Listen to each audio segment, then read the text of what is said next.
رات گہری ہو چکی تھی، مکہ بالکل خاموش تھا، صرف ہوا کی ہلکی سی آواز اور پتھروں پر بڑھتے قدم سنائی دیتے تھے۔ رسول اللہ صلی اللہ علیہ وسلم ایک اندھیری گلی سے گزر رہے تھے۔ ان کے ساتھ ایک جوان لڑکا تھا، حضرت علی رضی اللہ تعالیٰ عنہ۔ حضرت علی ادھر ادھر دیکھ رہے تھے، جیسے ہر سائے سے ہوشیار ہو۔ یہ وہ دور تھا جب ایمان چھپا کر رکھا جاتا تھا اور ہر سچ ایک راز ہوتا تھا۔ ابتدائی اسلام کا دور کھلے اعلان کا دور نہیں تھا، وہ دور تھا جب سچ کو بچانا ضروری تھا، نہ کہ اسے پھیلانا۔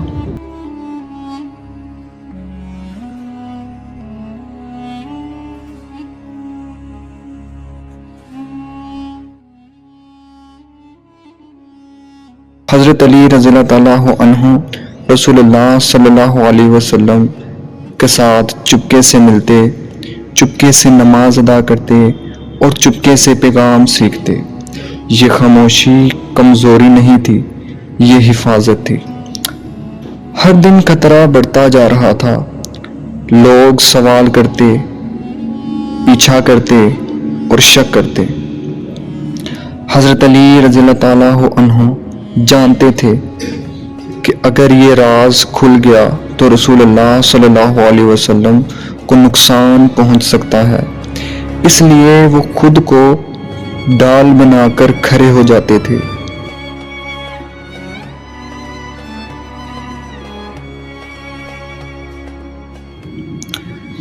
راز رکھنا آسان نہیں ہوتا، یہ زبان سے زیادہ دل کا امتحان ہوتا ہے۔ حضرت علی رضی اللہ تعالیٰ عنہ نے سیکھا کہ کب بولنا ہے، کب چپ رہنا ہے۔ ان کی خاموشی رسول اللہ صلی اللہ علیہ وسلم کے لیے حفاظت بن چکی تھی۔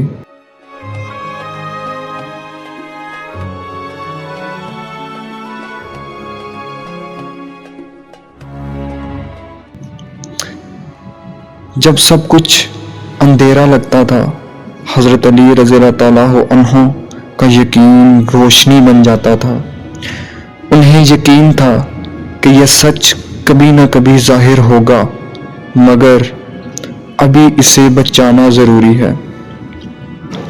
حضرت علی رضی اللہ تعالیٰ عنہ نے یہ سکھایا کہ ہر سچ کو بولنا ضروری نہیں ہوتا، کبھی کبھی سچ کو زندہ رکھنا اس سے زیادہ ضروری ہوتا ہے۔ یہ تھا علی اور ابتدائی اسلام کا راز، مگر راز زیادہ دیر تک راز نہیں رہتا۔ ایک دن مکہ کی گلیوں میں شور اٹھا، لوگ غصے میں تھے اور رسول اللہ صلی اللہ علیہ وسلم خطرے میں تھے، اور اس دن حضرت علی رضی اللہ تعالیٰ عنہ کو خاموش رہنا منع تھا۔